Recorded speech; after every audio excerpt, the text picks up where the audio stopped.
So you guys have seen what's going on from a consolidation perspective. I think that as you see more and more of the broadcast market and the supplier and the service provider market consolidate, it's going to force the equipment supplier market to figure out how we're going to participate in a smaller number of customers.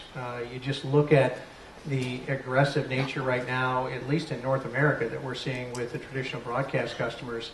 It's certainly driving a different behavior. We saw this happen in the service provider market when you had, in literally a decade, you had thousands of competitive local exchange carriers delivering services to residential homes and businesses that over a decade to 15 years became 2 or 3 companies again. And I think that you're going to see a lot of that happen in this industry.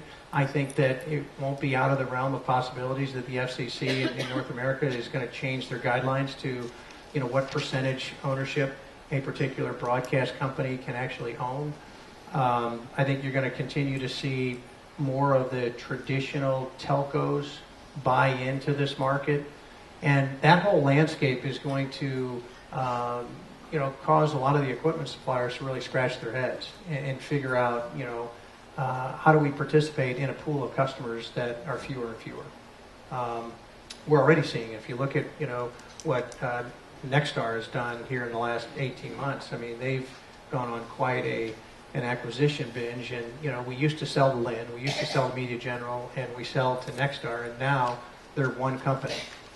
And for us, that means that they're probably going to buy some percentage less because they got to get their synergies, and most of their synergies comes out of the optimization of their network and how they build their network. So it puts a lot of pressure on the equipment suppliers, and it's one of the reasons why we drove so fast to the network architecture that we did and tried to get to a software-defined world as fast as we could, knowing that we would be able to be a lot more agile and a lot more flexible in the way we moved as the industry moved. And certainly we've seen some consolidation on the equipment service supplier space, but I don't think we've even begun. I personally think over the next 18 to 24 months we're going to see a lot of consolidation amongst the equipment suppliers. So this was the exact slide that I think I shared with all of you 4 years ago when I was here with regards to our predictions for IBC 2013. And if you kind of look at all these 4 years ago, I think many of you thought maybe I was from another planet because we were introducing some things that just weren't possible. Wasn't going to happen. It's not going to happen.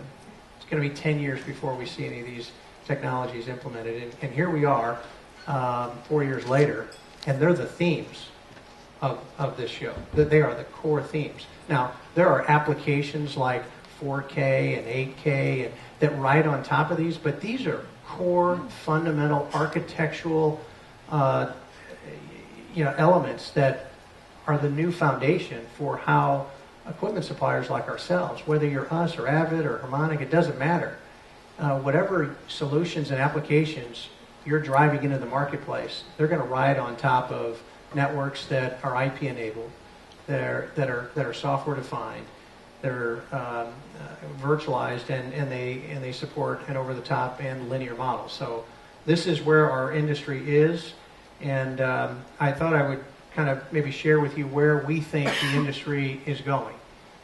As I opened up my presentation here, I talked briefly about the fact that once you get to an IP-based network architecture, once you get to a software-defined network architecture, the possibilities for new applications become almost endless. It's what we're seeing from a lot of the service providers today, and that's what's going to happen in this industry, which is pretty exciting because you're going to see, I believe, in the next, let's call it 3 to 5 years, I think you're going to see more innovation coming from smaller companies who can focus on one particular area, taking advantage of this new network architecture that's no longer a black box that's proprietary to a particular company's technology. It's taking advantage of a common base network architecture that they can actually ride on top of. They can actually deliver common APIs. They can take advantage of all the work that's being done in standards like SMPTE 2022 and so forth. And you can see there was a chart like this that we had showed 3 years ago, and it had about a third of the dots on here. And the point that I wanted to really bring up is the new applications and the new services that our customers are going to have the ability to take advantage of once you get to an IP-based network architecture is significantly more than what it is today.